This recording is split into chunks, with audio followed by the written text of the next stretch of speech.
I'm Elenbaas from Nightlight Astrology, and today we are going to take a look at one of the big aspects of the week, which is Mars's retrograde moving back through the square with Neptune. Now, this is something that I visited multiple times already in different videos, but it's worth covering from as many different angles as possible because this is really the aspect that tones the entire Mars retrograde period. Mars pulled through the square as it was slowing down to station, was still in the square as it stationed and turned retrograde, and is now moving back through the exact partile or exact square to Neptune through retrograde. Eventually, it'll come back through direct motion. We'll revisit it all over again. Last week, I took a look at this aspect through the lens of a recent trip to Disney World that my family took. Today, I want to read for you my favorite passage ever written on Mars Neptune by Liz Green from her book on Neptune, which is called Neptune, the Astrological Neptune and the Quest for Redemption.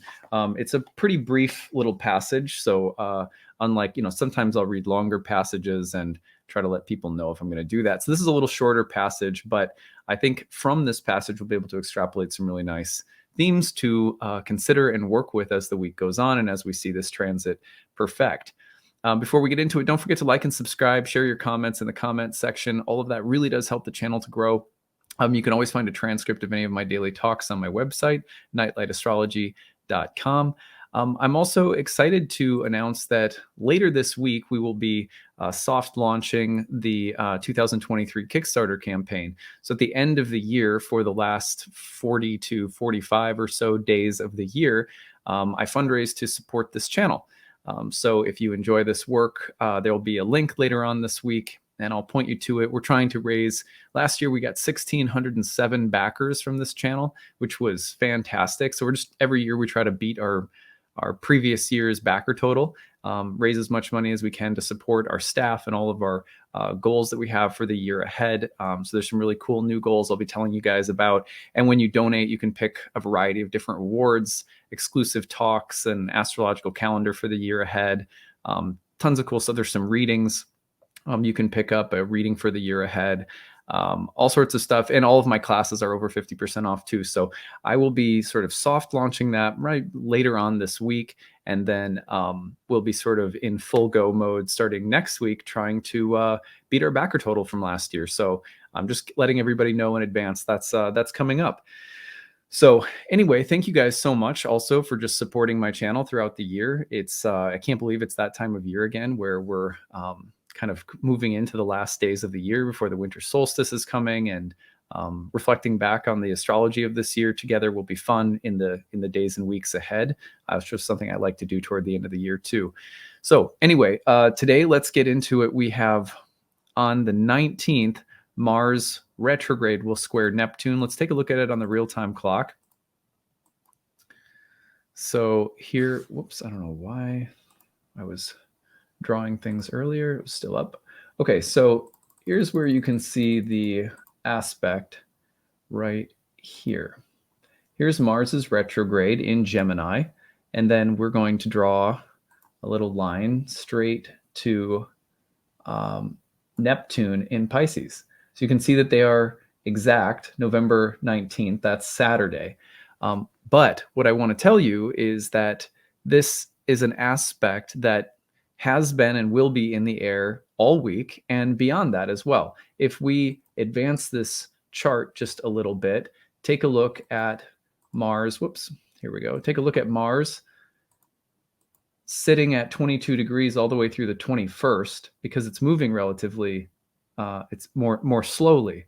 And so if we give it a 3-degree range with Neptune, taking Mars down to about 19 degrees, whereas Neptune's at 22, that takes us all the way to November 29th.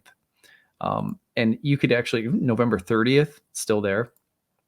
So it gets to separate about 4 degrees out. You really will feel that it's dying down a little bit more. But this is here with us through the rest of the month of November. It is, and it has been with us all the way since Mars moved into the 3-degree range, which happened a long time ago. So let's go back a little bit and just see how long it's been.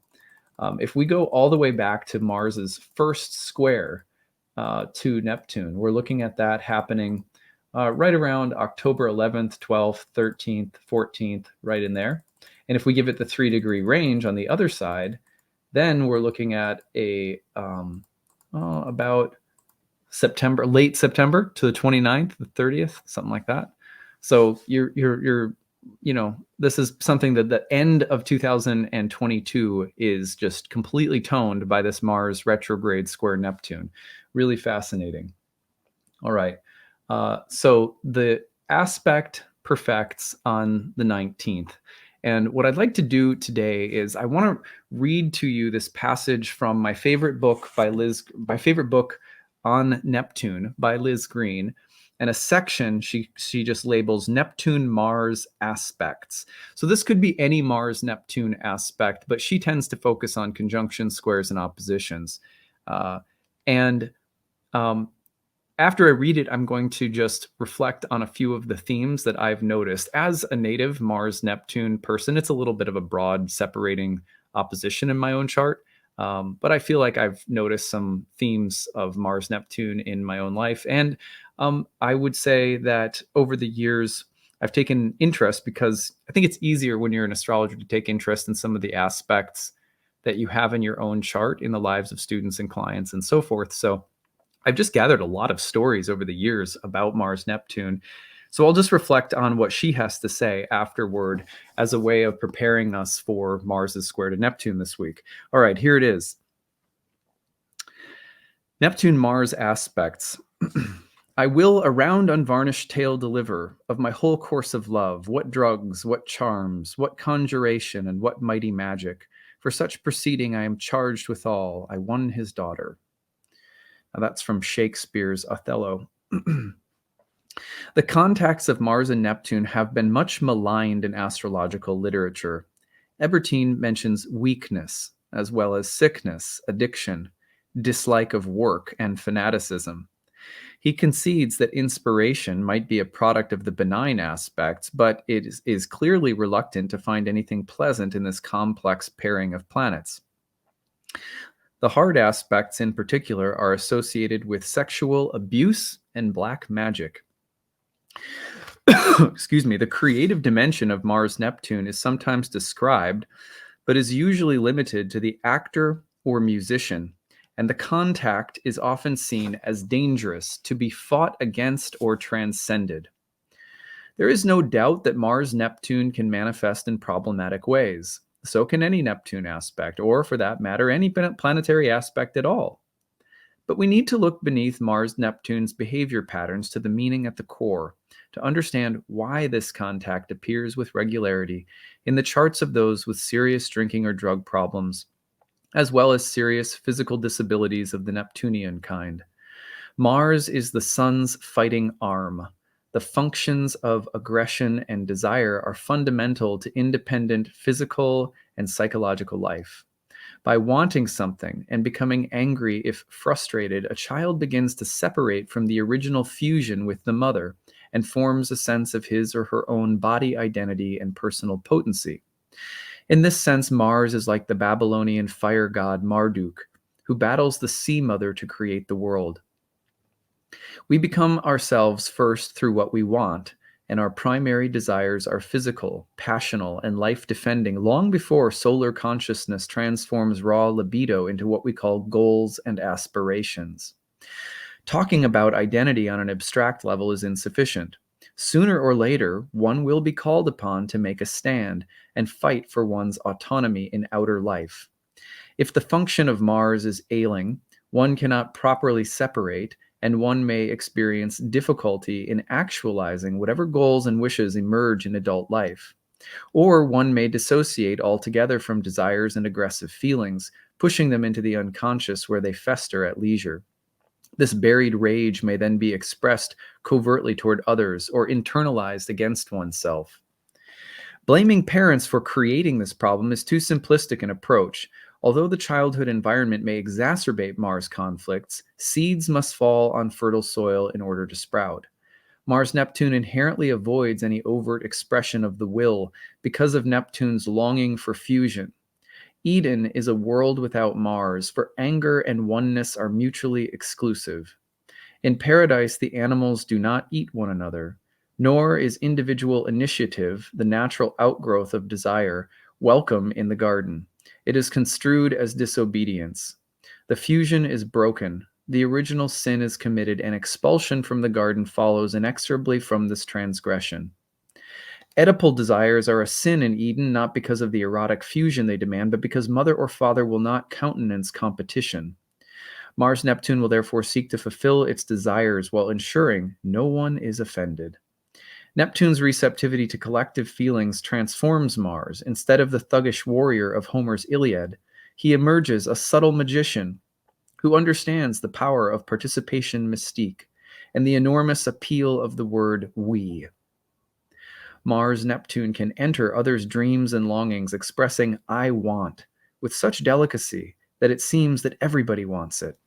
This can be a great gift expressed most typically in Neptunian arenas, the art and the therapeutic field. It may also be a great asset to the politician and the military leader. In all these fields, the ability to invoke participation mystique is necessary.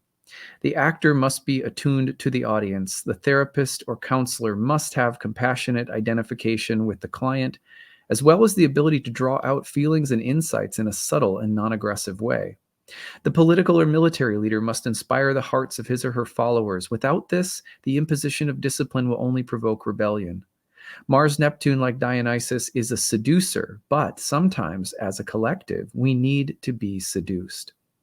This longing lies at the core of religious worship, as well as the catharsis of the musical or theatrical performance. It is a feeling of shared aspiration, without which we are abandoned in the wasteland, alone and without hope. In the world of Mars Neptune, the ecstasy has a goal. The dilemma lies in the integrity of that goal and how it is pursued.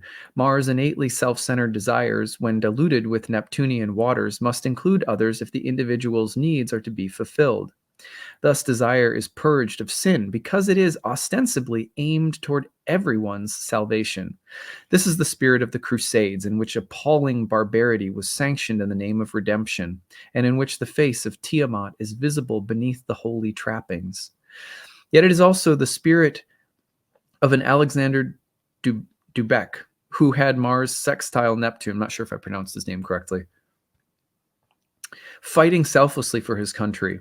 Heroic martyrdom has many faces, some of them closely allied to terrorism and genocide, and some of them deeply noble.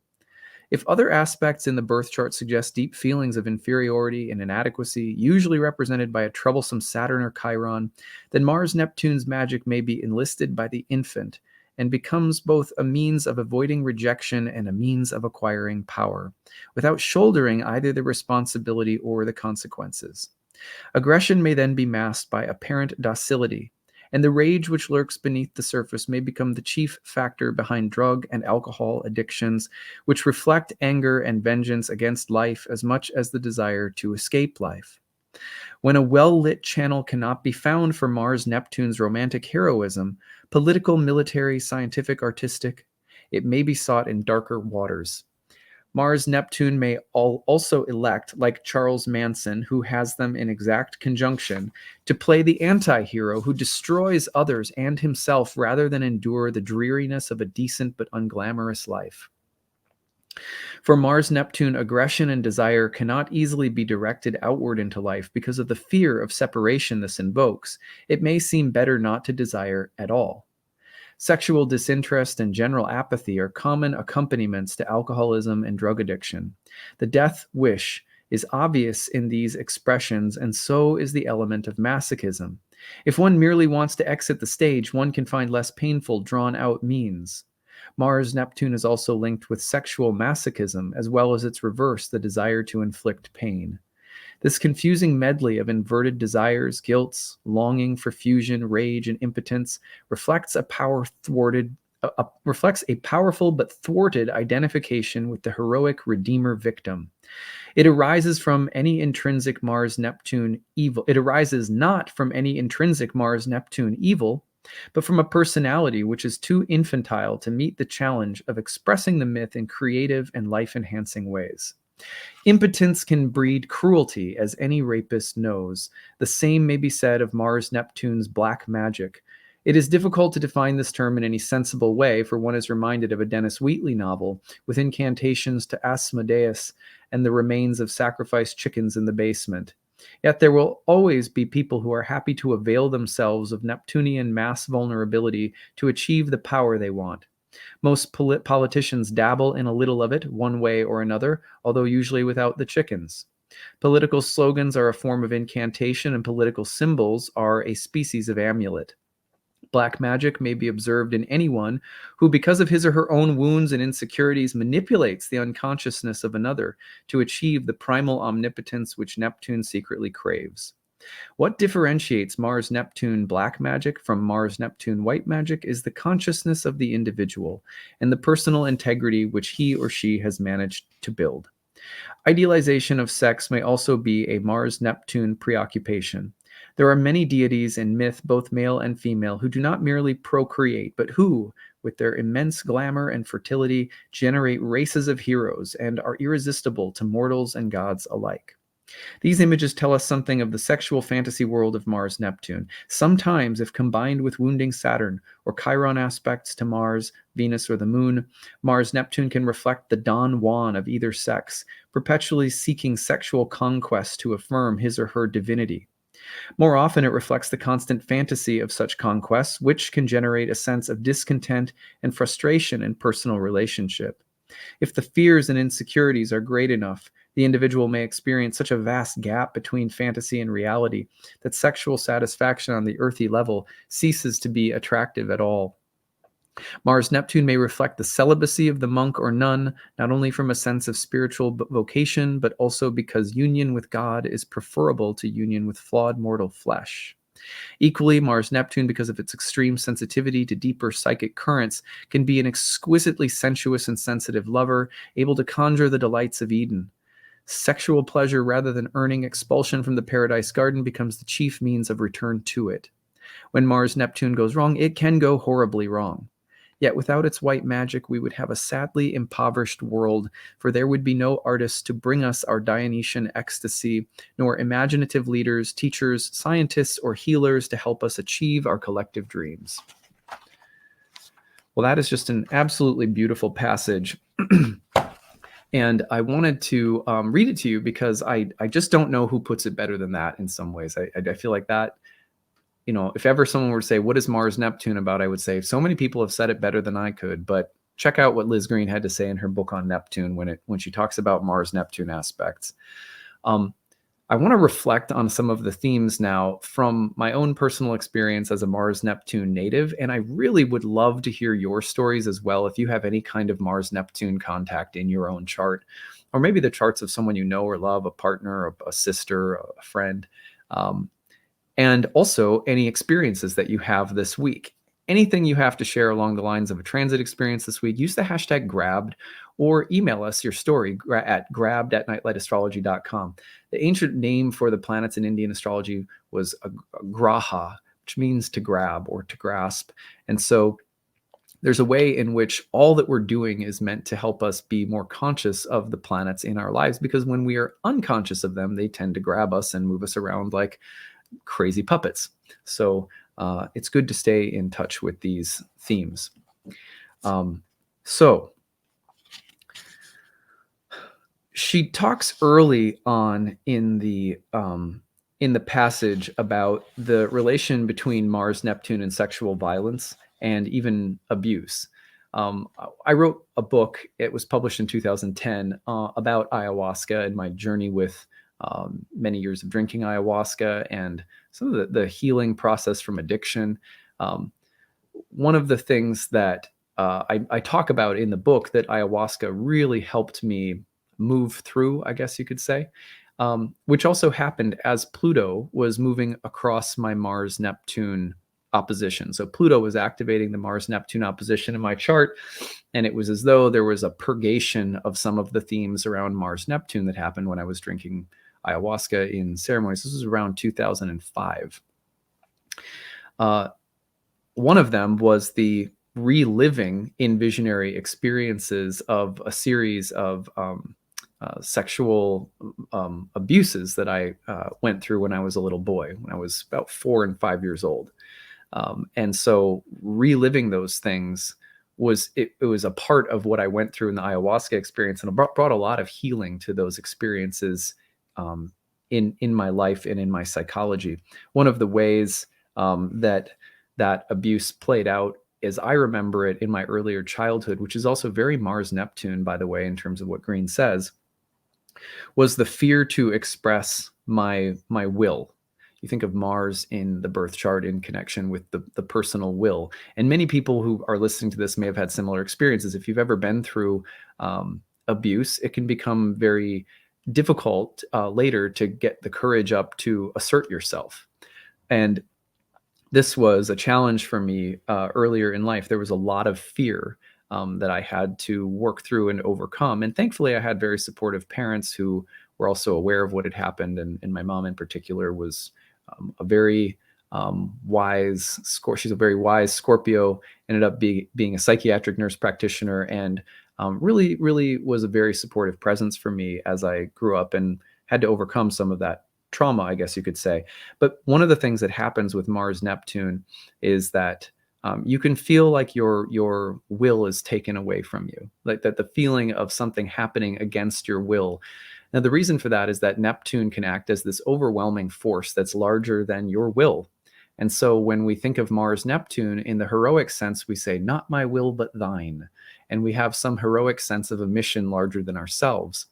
However, when you think about something like sexual violence or abuse or assault, you also think about your will being taken away. And you think about an overwhelming force that strips you of the ability to have some kind of sovereign use of your strength or will.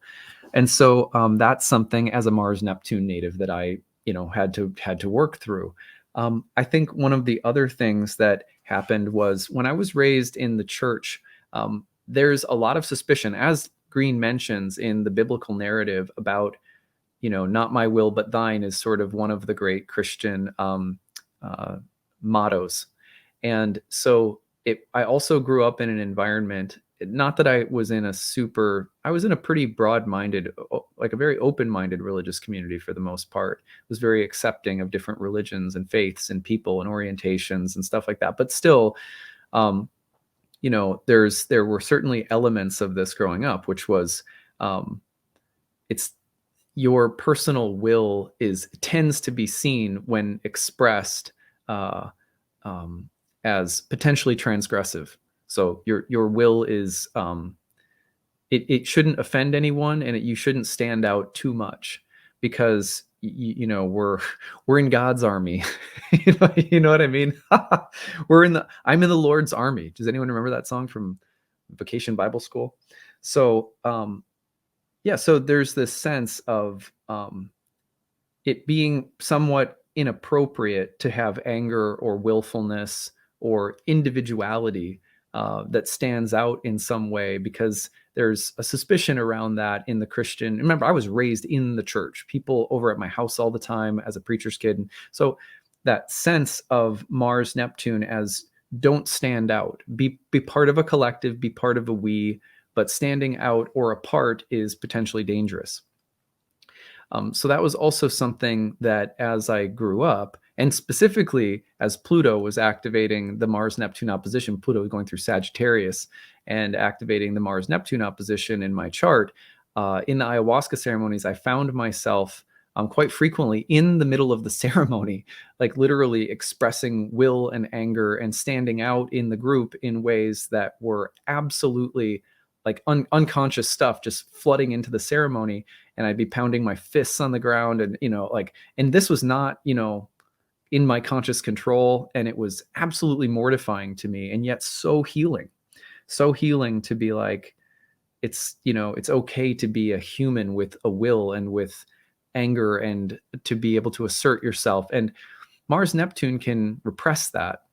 And I think that's one of the things that you often find Mars native people, or during Mars transits that we're working through, is how do I express my will? Granted that I'm a part of something larger, I don't want to upset the equilibrium too much, but I also don't want my will to be, washed over by waves, and to feel like weak, and as though I'm not okay as just an individual. As like, being an individual as apart from a collective is a Mars Neptune um, dynamic. Well, Mars is in my chart. Neptune is currently squaring Mars natally. And I've gotten so many nice emails from people saying, hey, thank you for sharing what you've gone through recently in terms of leaving the religious group that you were a part of. And people have asked me about that. And what do you think is going on astrologically? Could you unpack it a little bit more? I'd learned so much from it. And I've kind of, I'm my MFA is in memoir writing. So a big part of my channel, although I know I'm sure it drives some people crazy, is that I like personal storytelling. But I like your stories as much as my own. Truly, I love to share stories. And I try to use stories in a way to illustrate the astrology. So with that being said, this move away from religious community is happening as Neptune in Pisces is now squaring my natal Mars in Gemini. So I have natal Mars in Gemini. And so this square that's been in the air has also been activating my own natal Mars-Neptune configuration. And transiting Neptune is squaring my natal Mars. So it's been really interesting. And I found myself in this moment realizing that as this tension of the transit has been building, I've been revisiting that same feeling that, my own will, or let's call it my own sense of what I want or desire, something Green mentions quite a bit as well, should not or cannot be apart from some kind of religious collective. And if my will and my desires are subsumed by a religious collective, then they are safe and I can't offend anyone, and, like that. And as this transit has grown, I've realized, oh, wow, that's been a pattern over and over. And although I no longer want to be a part of this community, the main reason that I'm holding back from leaving is because of the fear of, well, what will people think if you do your own thing? If your individuality somehow asserts itself against the grain of a wonderful religious tradition, what will that say about you? You're some kind of rebel. You no longer have the spiritual commitment or integrity, or something like that. This is so much at the heart of what Mars-Neptune transits are about. You will find that you are being challenged to assert your needs or your identity or your desires and your will in some way that is not always going to be liked or understood by some kind of group represented by the tendency that Neptune has to represent collectives. Like Neptune is like a body of water, and Mars is more like a like a concrete object. You know what I mean? So a sword in water. So some people said, well, what transit do you think is at work? Well, one of them, there's a few transits that are at work in my chart, but one of them is the same theme that I had to work through at a similar stage in my life when Mars Neptune was being activated by Pluto, which was stepping away from the Christian community that I grew up in. I resigned as a youth minister and started to explore psychedelics, and then this is also really interesting. There can be periods of time where Mars Neptune goes through challenges with addiction. So when your identity is not sort of subsumed by some kind of collective and you have to stand apart in some way, Mars Neptune will always tend to want to be consumed or subsumed or identified with something bigger or larger, an energy or a group, or it will want to merge with something outside of itself. And for a lot of Mars Neptune people, including myself, you'll find that there are one of the temptations of staying with some kind of group or collective rather than standing apart is that when you stand apart, there is a tendency to feel isolated and alone, and then the tension of wanting to join something or be subsumed by something grows really strong again. And that's, for example, when I left the Christian church in my early 20s and left my job as a youth minister, one of the things that happened, and this is right as Pluto was activating that Mars-Neptune opposition in my birth chart, was that I decided to start doing drugs.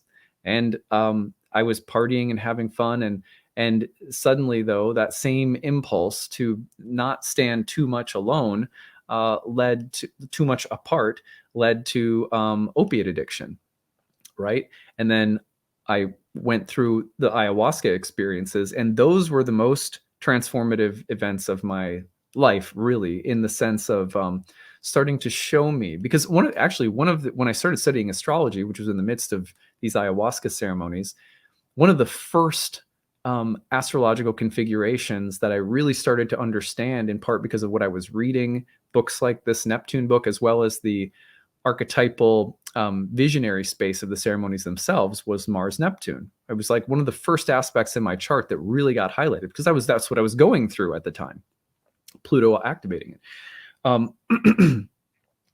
And I just realized, wow, I'm always going to live with this tension that it's hard to stand apart. Mars so individualistic, it's hard to stand apart without feeling like you want to be subsumed by some greater Neptunian force or substance or group or something.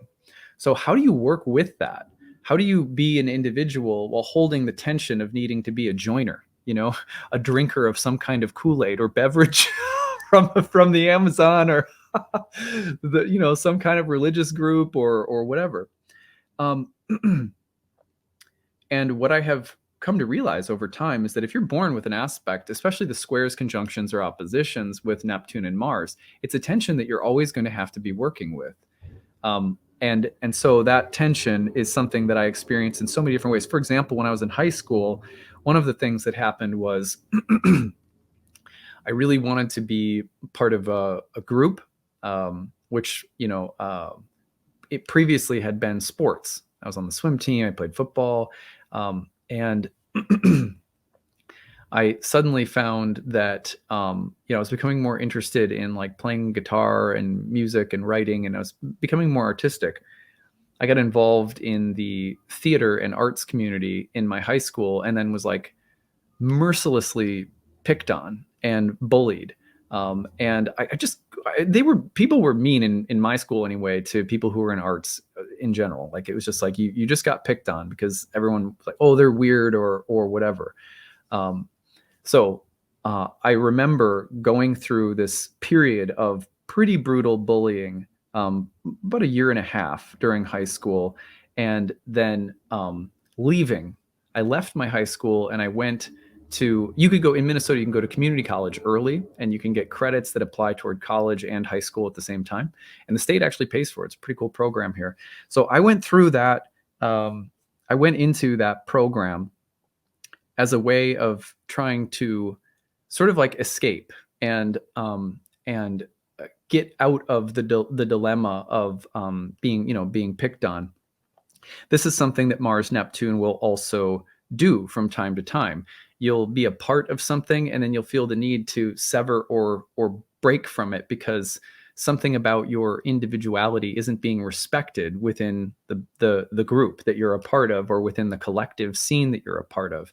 And it's as though there's always got to be some kind of antagonizing force that does not allow for us to become comfortable identified with a group. It says, nope, you can't just hang out in the we. Something's going to poke and pry and push so that you have to keep individuating and stepping apart from a collective.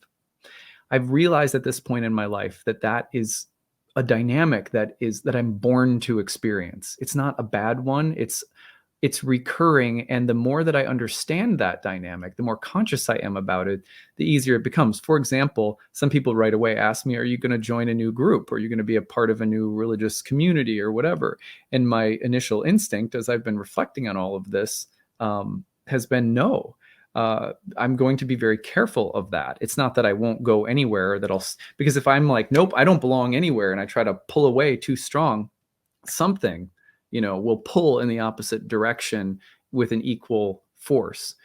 So it's as though, this son of a preacher is learning this lesson throughout my life of how to stand apart while being a part of something.